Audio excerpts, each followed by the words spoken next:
খবর 24 সাথে আপনাকে স্বাগত।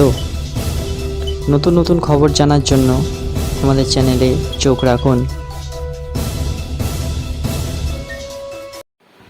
নমস্কার দর্শক বন্ধুরা, স্বাগত আমাদের এই চ্যানেলে। ঘড়িতে ভোর 5:30, ভোট শুরু হতে তখনও ঘন্টা দেড়েক বাকি। তখন থেকেই রাস্তায় বেরিয়ে পড়েন তমলুকের বিজেপি প্রার্থী তথা প্রাক্তন বিচারপতি অভিজিৎ গঙ্গোপাধ্যায়। এরপরে প্রথমবার নির্বাচনে লড়ছেন তিনি।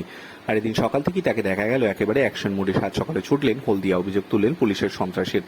এদিন সকালে বেরিয়ে তিনি অভিযোগ তুলেন নন্দীগ্রামে ব্যাপক সন্ত্রাস চালাচ্ছে পুলিশ, বিজেপি কর্মীদের ভয় দেখানো হচ্ছে বলেও দাবি করেন তিনি। অভিজিৎ বলেন, গভীর রাতে ব্যাপক সন্ত্রাস চালিয়েছে পুলিশ। 3,000-4,000 পুলিশ গাড়ি নিয়ে ঢুকেছিল এলাকায়।